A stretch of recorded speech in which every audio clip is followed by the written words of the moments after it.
Omicron વાયરસની ભારતમાં entry, કર્ણાટકમાં નોંધાયા 2 કેસ, દરેક રાજ્યોમાં વાયરસને લઈ વધારાઈ સાવચેતી, એરપોર્ટ પર સઘન ચેકિંગ. મોરબીના જાહેર રસ્તા પર 4 આખલાઓએ મચાવ્યો તાંડવ, બાળકોની સમય સૂચકતાથી જાનહાનિ ટળી, સમગ્ર ઘટના સીસીટીવીમાં કેદ. રાજકોટમાં લગ્નમાં આવેલા પરિવારની બાળકીનું હોટલના 4થા માળેથી પટકાતા મોત, ઘટનાના સીસીટીવી આવ્યા સામે.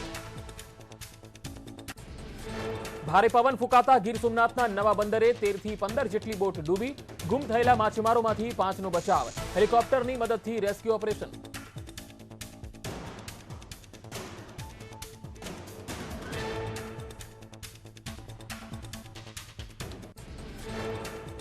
શરૂઆત મહત્વપૂર્ણ સમાચારથી. થોડી જ વારમાં કોંગ્રેસ પ્રદેશ પ્રમુખની જાહેરાત થવાની છે. પ્રદેશ પ્રમુખ તરીકે જગદીશ ઠાકોરનું નામ લગભગ નક્કી મનાઈ રહ્યું છે. સૂત્ર તરફથી આ અહેવાલ આવી રહ્યા છે. પ્રદેશ પ્રમુખ તરીકે જગદીશ ઠાકોરનું નામ નક્કી મનાય છે. થોડી જ વારમાં કોંગ્રેસ તરફથી આ જાહેરાત થવાની શક્યતા છે. હાલ રાહુલ ગાંધી સાથે મળવા પહોંચ્યા છે ટોચના નેતાઓ, જેમાં રઘુ શર્મા પણ રાહુલ ગાંધીને આજે મળવા પહોંચ્યા.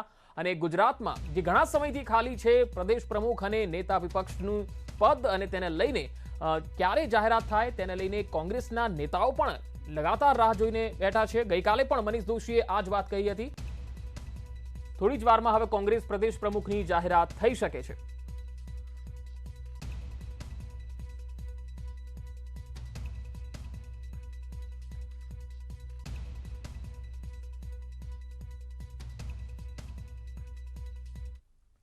હવે જઈએ सीधा न्यूज 18 विशेष कार्यक्रम चौपाल में. और मैं समझता हूं कि हम सौभाग्यशाली हैं कि हमारे पास ऐसा चुनाव आयोग है, न्यायपालिका ऐसी है, और हमारे चुनाव आयोग पर कोई प्रश्न चिन्ह कभी उठा नहीं है. और मैं मानता हूं कि जैसे ही परिसीमन होगा, जैसा प्रधानमंत्री जी ने कहा है लाल किले की प्राचीर से, या अभी देश के गृहमंत्री जी ने संसद में पिछली बार कहा था, और पार्लियामेंट के फ्लोर पर कही गई बात का महत्व क्या है ये अमिताभ जी भी समझते हैं और आप भी समझते हैं. तो उस पर भरोसा करना चाहिए. परिसीमन के बाद चुनाव होंगे. मनोज जी, एक दो छोटे छोटे सवाल हैं. एक तो आपने एक मुहिम शुरू की थी कि जो भी व्यक्ति या उससे आतंक से जुड़ा हुआ, जिसका जरा भी जुड़ाव पहले का पाया गया और अभी उसमें संलिप्त पाया गया पत्थर फेंकने की घटनाओं में, उनको सरकारी नौकरियां नहीं मिलेगी. ये लक्ष्य कहां तक पूरा हो पा रहा है? इसमें कितना सफल हुए हैं आप? कितनों को निकाल पाए हैं? और दूसरा छोटा सवाल इससे जुड़ा हुआ यह है कि इस बार 15 अगस्त को पहली बार देखा गया कि मनोज सिन्हा जब से गवर्नर बने हैं या पहले कई सालों का जो अंतराल है उसमें देखने को आया कि तिरंगा झंडा पहली बार जितनी भी सरकारी बिल्डिंग, विश्वविद्यालय और स्कूल कॉलेजों की बिल्डिंग पे फहराया था. ये कैसे संभव कर दिखाया? ये 2 जवाब है जो जानना चाहूंगा मैं. जी मैं बताता हूं. एक तो मुझे लगता है कि मुझसे अनेक सामान्य लोग मिले थे, और उन लोगों ने मुझे कहा कि साहब, हमसे आग्रह कौन करता था कि 15 अगस्त को हर सरकारी भवन पर या हर पंचायत में स्वतंत्रता दिवस मनाया जाए. और मुझे प्रसन्नता है कि तिरंगा झंडा कम पड़ने लगा था इस बार 15 अगस्त 2020 को, जब स्वतंत्रता दिवस हम जम्मू कश्मीर में मना रहे थे. जम्मू में पहले से भी इसका प्रचलन था, लेकिन कश्मीर घाटी में मैं आपको कहना चाहता हूं कि हर विद्यालय पर, हर पंचायत में, हर कॉलेज में, हर विश्वविद्यालय में और हर सरकारी संस्थान में उत्साह से लोगों ने मनाया.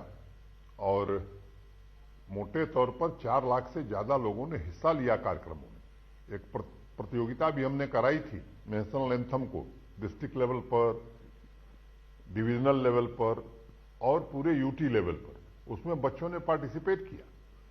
और जो बात आप कह रहे हैं सरकारी नौकरियों में, ये सच है कि फैसला हमारा ये है कि सरकारी सुविधाओं का लाभ ऐसे किसी व्यक्ति को नहीं मिलेगा जिसका दूर दूर तक आतंकवाद से कोई वास्ता है या आतंकवाद बढ़ाने में वो मदद करता है. और आपको मालूम है कि भारतीय संविधान की धारा 311(2)(c) में ये प्राविधान है कि अगर कोई स्टेट के लिए खतरा है, कोई आतंकवाद को बढ़ाता है, टेरर फंडिंग में इन्वॉल्व है, तो बिना कारण बताए उसे सरकारी नौकरी से बर्खास्त किया जा सकता है. और संविधान सभा की अगर बहस को आप देखेंगे तो उस समय सरदार पटेल और डॉक्टर भीमराव अंबेडकर दोनों ने इस बात की पुरजोर वकालत की थी यहाँ स्टेट के पास ये अख्तियार होना चाहिए कि अगर कोई व्यक्ति स्टेट के लिए खतरा है तो वो सरकारी सेवाओं में नहीं हो सकता है, और इसका उपयोग हुआ है। बाकायदे चीफ सेक्रेटरी की अध्यक्षता में एक समिति है जिसमें डीजी सीआईडी हैं, होम सेक्रेटरी हैं, डीजी पुलिस हैं, और मामले की पूरी जांच होती है, और ऐसे जो लोग पाए गए हैं निकाले गए हैं और आगे भी निकाले जाएंगे। हमने यहां तक जो नई नौकरियां मैंने कहा कि 11,000, उसमें भी ये शर्त रखी गई है, उसका सीआईडी वेरिफिकेशन होता है, और जिसके खिलाफ कोई इस तरह का मामला है वो सरकारी नौकरी नहीं पा सकता और सरकारी मदद भी नहीं पा सकता। सर, कश्मीरी पंडितों की घर वापसी से जुड़ा भी एक सवाल है। आपने कहा कि हालात बहुत तेजी से बदल रहे हैं, वो चीजें दिख रही हैं, इन्वेस्टमेंट है 35,000 करोड़, 25,000 करोड़ के प्रपोजल आ चुके हैं, चीजें बदल रही हैं, विकास हो रहा है, नया कश्मीर। कश्मीरी पंडितों की घर वापसी के लिए 31,000 करोड़ मैं सुधार करूंगा जी, 25,000 करोड़ नहीं, 31,000 करोड़ जी, 31,000 करोड़। कश्मीरी पंडितों की घर वापसी के लिए अनुकूल माहौल कब तक, कितना समय?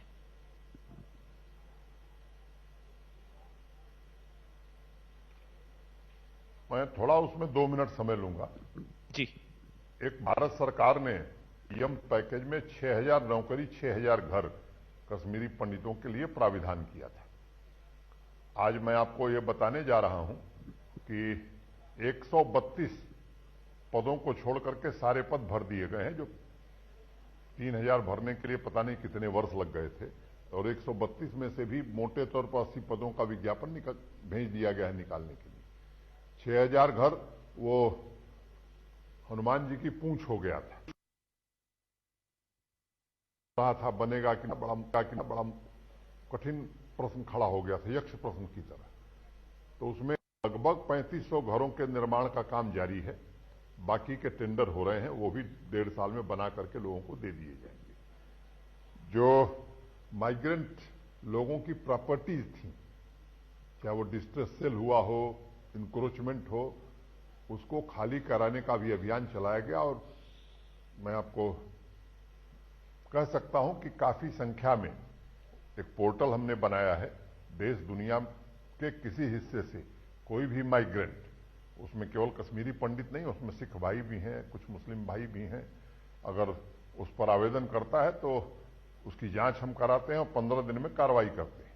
और मुझे लगता है कि इन सब चीजों का ही फ्रस्ट्रेशन कुछ लोग निकाल रहे थे, निर्दोष लोगों की सॉफ्ट टारगेट की किलिंग करके, और इसलिए हमको रणनीति थोड़ी बदलनी पड़ी है कि पूरे इकोसिस्टम को समूल नष्ट करना है।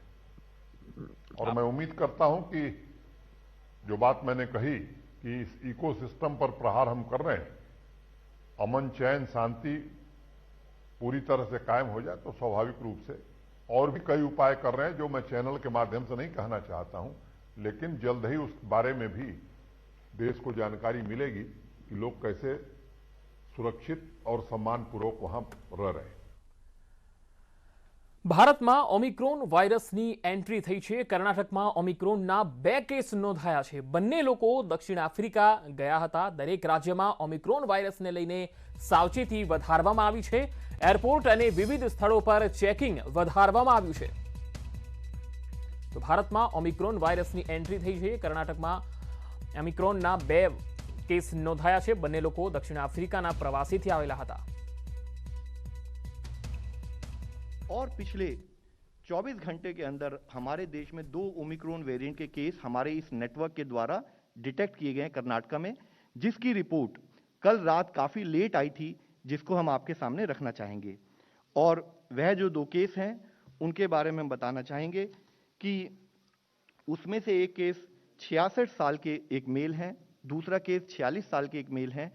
और जैसे कि हमारा प्रोटोकॉल है, ना कि हमारे इंसाकॉग नेटवर्क ने उसको समय पर डिटेक्ट किया, बल्कि as a protocol, as a practice जो हमारी कॉन्टैक्ट ट्रेसिंग की पद्धति भी शुरू हुई है, और जितने उनके प्राइमरी कॉन्टैक्ट्स हैं और जितने सेकेंडरी कॉन्टैक्ट हैं उन सबको ट्रेस कर लिया गया है, और उन सबकी टेस्टिंग करके उनको एज पर प्रोटोकॉल हम कोऑर्डिनेट कर रहे हैं।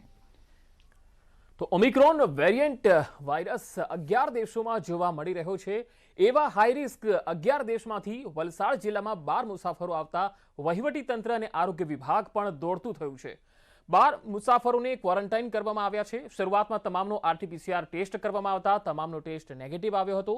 હાઈરિસ્ક દેશમાંથી આવેલા તમામ લોકોને 7 દિવસ માટે હોમ ક્વોરન્ટાઇન કરવામાં આવ્યા. વલસાડ જિલ્લા આરોગ્ય વિભાગની ટીમ તેમના પર સતત નજર રાખી રહી છે અને 8 દિવસ બાદ તેમનો ફરી RT-PCR ટેસ્ટ કરવામાં આવશે. સાથે જો કોઈ પોઝિટિવ આવે તો તેના સેમ્પલો લઈ કયા વેરિયન્ટ વાયરસનો શિકાર થયો છે એની પણ ચકાસણી થશે. જો તમામનો રિપોર્ટ નેગેટિવ આવે તો પણ તમામને ફરજિયાત અન્ય 7 દિવસ ઓબ્ઝર્વેશન કરશે અને સાથે આરોગ્ય વિભાગ દ્વારા 11 હાઈરિસ્ક દેશમાંથી આવેલા લોકો પર સતત નજર રાખવામાં આવશે.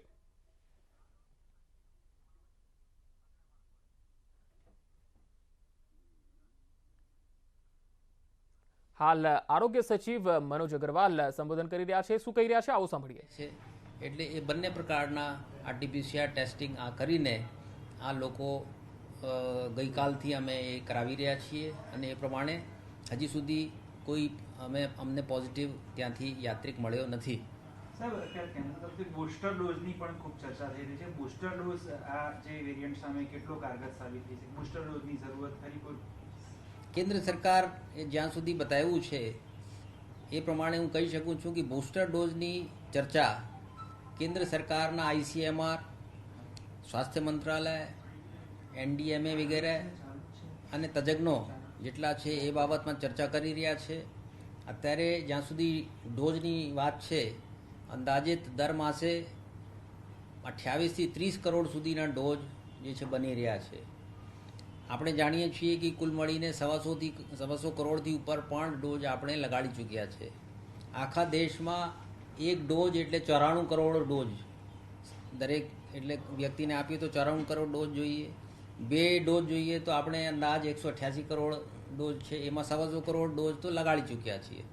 એટલે અંદાજિત બીજા 60 થી 70 કરોડ ડોઝ વચ્ચે બાકી છે અને દર માસે આપણે 30 કરોડ નવા ડોઝ આવી રહ્યા હોય તો સરકાર પાસે ડોઝની કોઈ અછત નથી. પૂરતી સંખ્યામાં ડોઝ છે અને હજી આવી રહી છે. એટલે મને એમ લાગે છે કે કેન્દ્ર સરકાર એમાં તમામ પાસાઓ ધ્યાનમાં લઈને જ્યારે બૂસ્ટર ડોઝ છે તો કયું બૂસ્ટર ડોઝ આપવું, એ જે તમે રસી લીધી એ જ કંપનીનું ડોઝ આપવું અથવા અન્ય કંપનીનું પણ આપી શકીએ અથવા કોઈ ત્રીજી કંપનીનું જ આપીએ કે બધાનું મિશ્રણ કરીને આપીએ. એ બધા સંશોધનો, ચર્ચા, વિચારણા એ આગળના તબક્કે છે. એ મને લાગે છે થોડા સમય પછી એની કાંઈક માહિતી આપણને મળશે. અને જ્યારે પણ દાદરા નગર હવેલી અને દમણમાં ઓમિક્રોનનો ફફડાટ જોવા મળ્યો. સંઘ પ્રદેશમાં ફરી રાત્રિ કર્ફ્યુ લાગ્યું. રાત્રે 11 થી સવારે 6 વાગ્યા સુધી રાત્રિ કર્ફ્યુનો આદેશ કરવામાં આવ્યો છે. કોરોનાની ગાઈડલાઈનનું ચુસ્ત પાલન કરવાનો આદેશ કરવામાં આવ્યો. પ્રશાસકના આદેશથી પ્રદેશના આરોગ્ય વિભાગે બહાર પાડ્યું છે જાહેરનામું.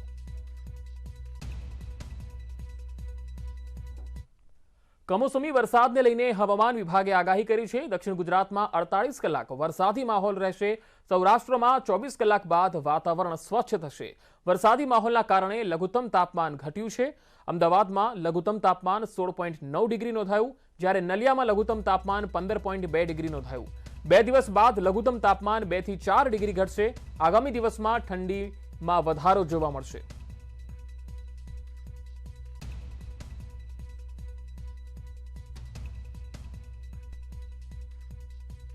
अभी 5 दिन में अभी गुजरात रीजन में हम डे 1 वाइड स्प्रेड था, कल रियलाइज था और आज हम स्कैटर्ड एक्सपेक्ट करें. साउथ गुजरात में और ईस्टर्न गुजरात में ज्यादा बारिश का चांस है और हेवी रेनफॉल वार्निंग भी दिया है गुजरात रीजन में ही.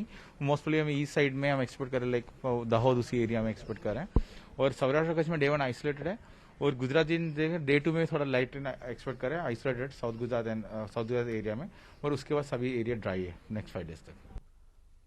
ગીર સોમનાથના ઉનામાં બોટ અને માછીમાર ગુમ થવાનો જે મામલો સવારથી જ પ્રકાશમાં આવ્યો હતો, આ મામલે NDRF કમાન્ડન્ટ રણવિજયસિંહનું નિવેદન. રેસ્ક્યુ ઓપરેશન ચાલી રહ્યું છે. NDRF અને અન્ય એજન્સીઓ સાથે સંકલન કરીને કામકાજ થઈ રહ્યું છે. હાલ કામકાજ થોડું મુશ્કેલીમાં પણ છે, કારણ કે દરિયાની અંદર ભારે પવનના કારણે ભરતી પણ આવી રહી છે. જોકે કોસ્ટગાર્ડ દ્વારા તમામને હેલિકોપ્ટરની મદદથી રેસ્ક્યુ કરી લેવાશે. જલ્દીથી રેસ્ક્યુ થાય તે દિશામાં તમામ એજન્સીઓ લાગેલી છે. બ્રેક બાદ સમાચારોમાં આગળ વધીએ. વાયબ્રન્ટ ગુજરાત ગ્લોબલ સમિટ અંતર્ગત પ્રી ઇવેન્ટના ભાગરૂપે ગાંધીનગર ખાતે એનજીમેક એક્ઝિબિશનનું આયોજન કરાયું. સોલાર એનર્જી પર થઈ રહેલા એક્ઝિબિશનમાં એનર્જી મેન્યુફેક્ચરિંગ ક્ષેત્રે કામ કરી રહેલી પિક્સોન કંપનીએ સ્ટોલ સ્થાપિત કર્યો, જેમાં મોટી સંખ્યામાં વેન્ડર્સે સોલાર એનર્જી પર અને પિક્સોનની પ્રોડક્ટ સંદર્ભે વિગતો મેળવી રહ્યા છે. પિક્સોન સૌર ઉર્જા સંદર્ભે ગુજરાતમાં મહત્વના પ્રોજેક્ટ પર કામકાજ થઈ રહ્યું છે. ઉર્જા ખૂબ જ મહત્વપૂર્ણ છે, કેમ કે આપણા ફોસિલ ફ્યુલ્સ છે ને એ ડિગ્રેડ થઈ રહ્યા છે, ખતમ થઈ રહ્યા છે અને પોલ્યુશન બહુ થઈ રહ્યું છે. પિક્સન એનર્જી વિશે કહું તો અમે 400 મેગાવોટની સોલાર મોડ્યુલ મેન્યુફેક્ચરિંગની લાઇન છે અમારી પાસે, જે અમે બાય જૂન 2022 સુધી 1 ગીગાવોટની કરી રહ્યા છીએ અને બીજું અમે બેકવર્ડ ઇન્ટિગ્રેશન બી કરીએ છીએ. હવે વાત સમુદ્ર રક્ષકની.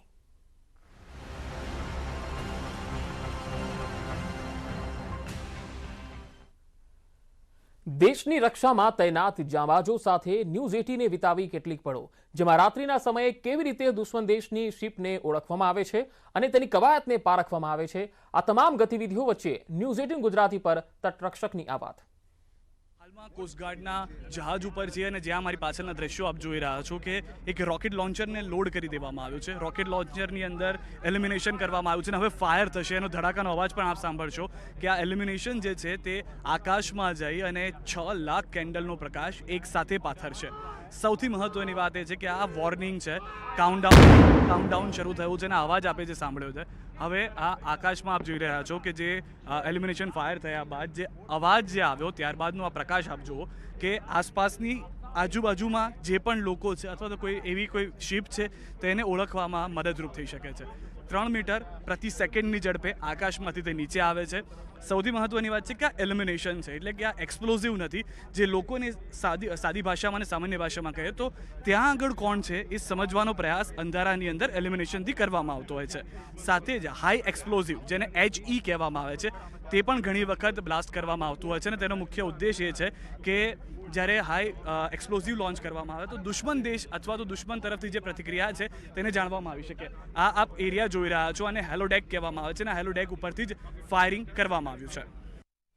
દેશની રક્ષામાં તૈનાત જાંબાજો સાથે ન્યૂઝ 18એ વિતાવ્યા કેટલાક કલાકો. રાત્રિ સમયે કઈ રીતે સુરક્ષા જવાનો કરે છે દુશ્મનોનો સામનો, કોસ્ટગાર્ડના જવાનો કઈ ગનથી કરે છે દુશ્મનો પર પ્રહાર, માત્ર 15 સેકન્ડમાં દુશ્મનોનો ખાત્મો.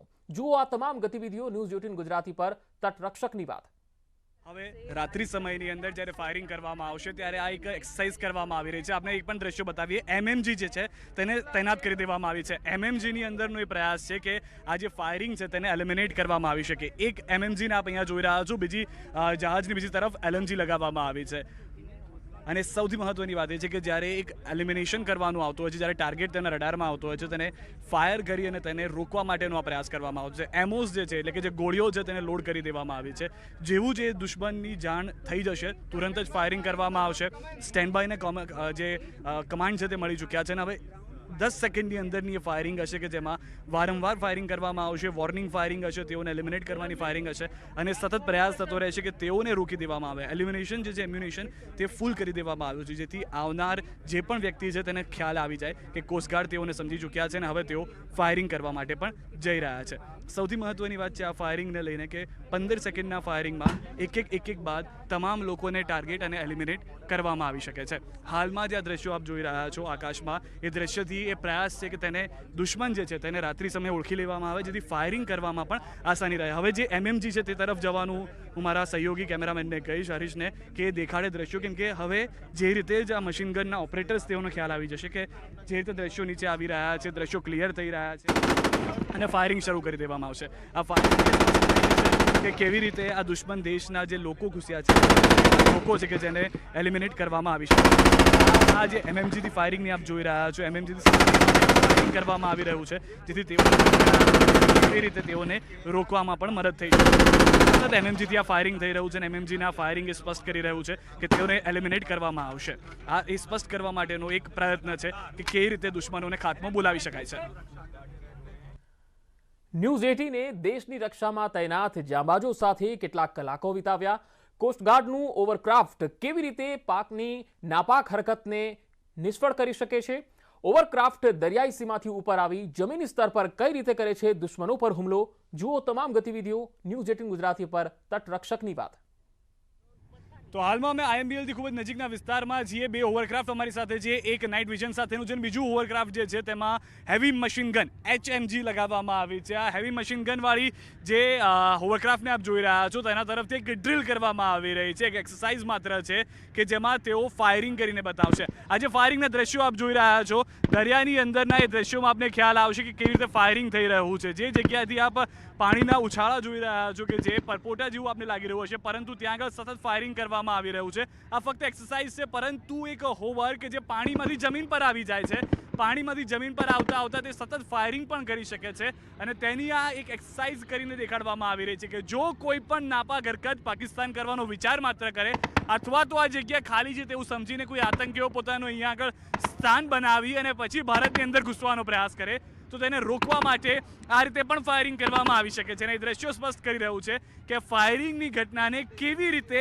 શાંતિપૂર્ણ રીતે અંજામ આપવામાં આવે છે જેથી દુશ્મનને ખ્યાલ પણ ના આવે, અસામાજિક તત્વને ખ્યાલ પણ ના આવે અને ફાયરિંગની જે સમગ્ર ઘટના છે તે પણ પૂરી થઈ જાય।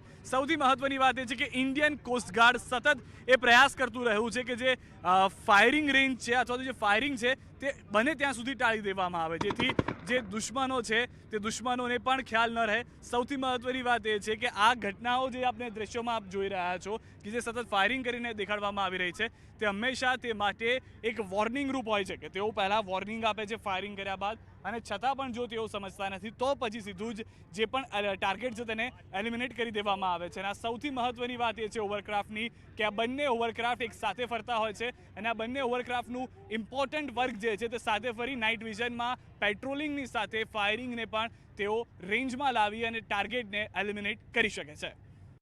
ન્યૂઝ 18 દેશની રક્ષામાં તૈનાત જાંબાજો સાથે કેટલાક કલાકો વિતાવ્યા, જેમાં મધદરિયે જહાજો વચ્ચે થતી અથડામણમાં લાગતી આગને કેવી રીતે તટરક્ષકો બુઝાવે છે, જુઓ મધદરિયે તટરક્ષકોના મિશનની ગતિવિધિઓ ન્યૂઝ 18 ગુજરાતી પર।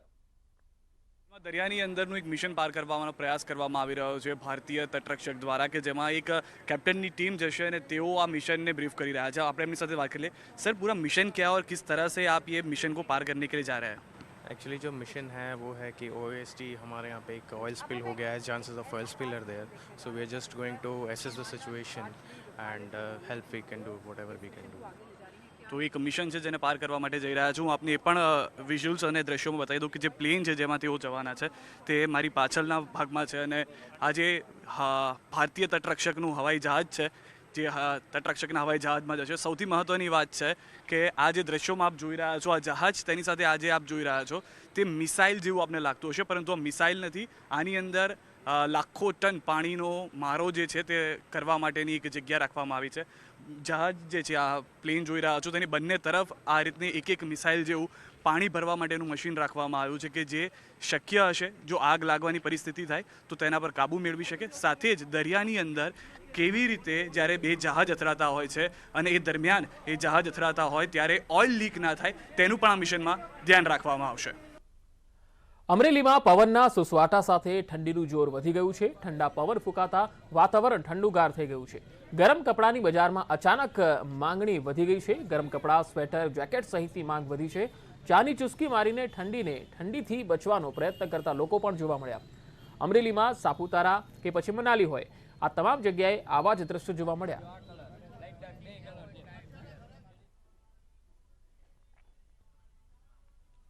છોટાઉદેપુર જિલ્લામાં કમોસમી વરસાદ પડ્યો। વરસાદ વરસતા વાતાવરણ ઠંડુગાર થઈ ગયું। માવઠાને કારણે ખેતીમાં નુકસાનની શક્યતા છે। કપાસ, તુવેર, ડાંગર જેવા પાકોને નુકસાનની શક્યતા છે। તૈયાર પાક પલળી જતા ભાવ નહીં મળવાની પણ શક્યતા છે। નુકસાનીનું વળતર મળે તેવી ખેડૂતોની માંગ છે। साहब बारिश से बहुत माहौल खराब है और ईंट सब गल गई, हम लोग मजदूर लोग बैठे हुए हैं और धंधा बंद है। सेठ की 3-4 लाख ईंट पहले गल गई 15 दिन पहले और फिर हम लोग बैठे रहे, अभी भी 2-3 लाख ईंट अभी गल गई है, फिर भी बैठे हुए हैं। गवर्नमेंट किसान लोगों को जैसा मुआवजा देती है हम लोगों की तरफ थोड़ा बहुत सोचे। सेठ का तो जैसे हम लोग ईंट पाड़ दें सेठ तो हमको मुआवजा दे देता है मगर सेठ को कुछ ना मिलता है। सेठ ऐसा ही कुछ गवर्नमेंट कुछ भी सोचे इन लोगों के साथ में। कोई भी वस्तु स्टार्टिंग में जो रुकाई है हमारू आ ईट भट्टा 11 કોંગ્રેસ પ્રદેશ પ્રમુખની કાલે સત્તાવાર જાહેરાત થશે આ અંગે એક મહત્વપૂર્ણ ખબર આવી રહી છે। પહેલા એવી અટકળો હતી કે આજે જ જાહેરાત થઈ શકે છે, પરંતુ હવે આવતીકાલે સત્તાવાર જાહેરાત થશે। પ્રદેશ પ્રમુખ તરીકે જગદીશ ઠાકોરનું નામ લગભગ નક્કી મનાઈ રહ્યું છે। પ્રદેશ પ્રમુખ તરીકે જગદીશ ઠાકોરનું નામ નક્કી મનાઈ રહ્યું છે, પરંતુ સત્તાવાર જાહેરાત આવતીકાલે થશે। તો ગુજરાત કોંગ્રેસના જે પ્રભારી છે રઘુ શર્મા, જેઓ રાહુલ ગાંધીને મળવા પહોંચ્યા અને ત્યારબાદ એવી અટકળો હતી કે આજે મોડી સાંજ સુધી આ જાહેરાત થઈ જશે, કારણ કે ગાંધીનગરમાં પણ કોંગ્રેસના નેતાઓ અને ધારાસભ્યો સાથે તેમણે 1-to-1 બેઠકો પહેલા કરી હતી અને ત્યાર પછી તેઓ દિલ્હી ગયા। દિલ્હીમાં પણ આજે તેમણે રાહુલ ગાંધી સાથે મુલાકાત કરી અને બેઠકોનો દોર લગભગ ઘણા સમયથી ચાલતો રહ્યો। જો કે પ્રદેશ પ્રમુખ અને નેતા વિપક્ષનું નામ જાહેર ન થતા ક્યાંક ને ક્યાંક કોંગ્રેસની અંદર પણ એક કચવાટ હતો કે જલ્દી તકે નામ જાહેર થાય, કારણ કે ગ્યાસુદ્દીન શેખે 2 દિવસ પહેલા જ ટ્વિટર ઉપર પોતાનો બળાપો પણ કાઢ્યો હતો કે હવે નામ જાહેર થઈ જાય તો એ જરૂરી છે, જેથી રણનીતિ નક્કી થઈ શકે। ત્યારે આજે સાંજ સુધીમાં વાત હતી કે જગદીશ ઠાકોરનું જે નામ લગભગ નક્કી મનાઈ રહ્યું છે એ કદાચ સત્તાવાર જાહેરાત થઈ શકે છે, પણ હવે આવતીકાલ પર ગયું છે। વધુ માહિતી સાથે સંવાદદાતા પ્રણવ પટેલ અમારી સાથે જોડાયા છે। પ્રણવ, આજે જ જાહેરાત થવાની શક્યતા હતી, પરંતુ આવતીકાલ પર નિર્ણય હવે ગયો છે। સત્તાવાર જાહેરાત આવતીકાલે થશે, પરંતુ કોના કોના નામ છે ને લગભગ જગદીશ ઠાકોરનું નામ નક્કી મનાઈ રહ્યું છે, તેની પાછળનું શું કારણ? સૌથી પહેલા સમાચાર બ્રેક કર્યા હતા અને દર્શકોને પણ માહિતી આપી હતી કે જગદીશ ઠાકોરે ગુજરાત કોંગ્રેસના નવા કેપ્ટન સુસ્તાની એટલે પ્રદેશ પ્રમુખ બની રહ્યા છે। 2-3 નામો ચલાવી હતી, 3 નામમાંથી એક નામ કન્ફર્મ થયું છે। તો બીજી જ રીતે વિપક્ષ નેતા તરીકે સુખરામ રાઠવા, જેઓ પાવી જેતપુરના ધારાસભ્ય છે, 3 ટર્મ તેઓ ધારાસભ્ય રહી ચૂક્યા છે, તે વિપક્ષ નેતા તરીકે તેની નામની પસંદગી છે દિલ્હી હાઈકમાન્ડે હાલ કરી છે।